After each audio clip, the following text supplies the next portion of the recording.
The experience of dyslexia. According to experts, dyslexia is a disorder of understanding or using language, spoken or written, creating the imperfect ability to listen, think, speak, read, write, spell, or do mathematical calculations. Using my husband's least favorite phrase of the moment, let's unpack this statement. Dyslexia is a disorder which creates the imperfect ability to listen, think, speak, read, write, spell, or do math. Did you hear that? Dyslexia is a disorder. Disorder means chaos or disruption of a systematic function. In other words, dyslexia is a disruption of systematic function, the disruption of traditional learning, chaos in the classroom. Mr. Toastmaster, fellow Toastmasters, distinguished guests, I'm not sure that Albert Einstein, Alexander Graham Bell, Thomas Edison, or Bill Gates ever received that message. In plain language, dyslexia is characterized by reading and writing difficulty. Like many of the people with dyslexia, I had problems with phonics, reading aloud, reading comprehension, and spelling. In fact, I could never spell. In ninth grade, my teacher, Mrs. Canizero, recommended I attend remedial classes in high school. College, she thought, would not be in my future. She thought I was chaos in the classroom. She was wrong, and I attended Denison University, a 4-year liberal arts college with brick walkways, green quadrangles, and hallowed halls. In my first semester, I took a freshman class called Astrology and Astronomy. With 35 other first-year students, it was the biggest class I would attend in my 8 semesters on campus. One assignment asked us to write an essay. I did and received 100, except for the fact that I spelled the same word wrong 9 times. 9 times! My professor subtracted 45 points. Wah, wah, wah. By the time I graduated, spell check became a thing, and my spelling improved dramatically. But there wasn't a phonics checker, so I still had to figure out which word was the one I wanted to use, because many words sound alike but mean drastically different things. But my problems didn't stop with spelling. I have zero sense of direction.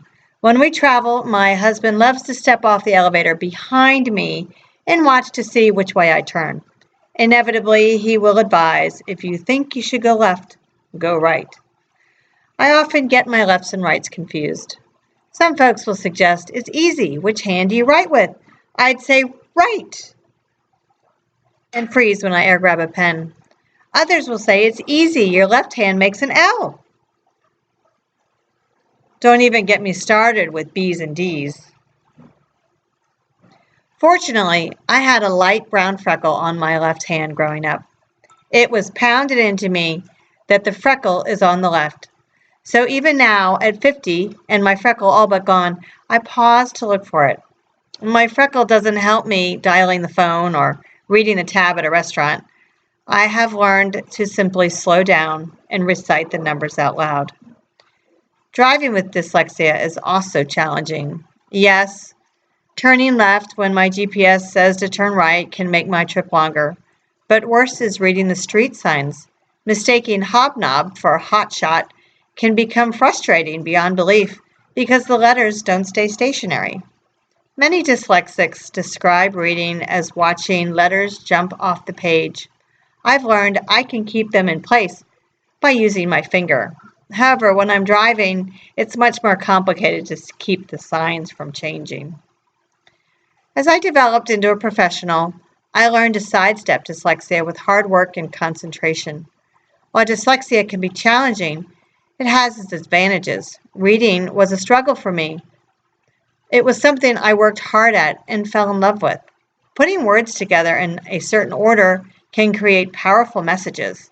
I could experience new worlds in my imagination, experience exciting adventures without leaving my chair, or experience a new hobby without ever taking a class. In fact, I learned to love reading so much I disregarded my 9th grade teacher's recommendation and earned a graduate degree in English, eventually teaching collegiate composition and literature.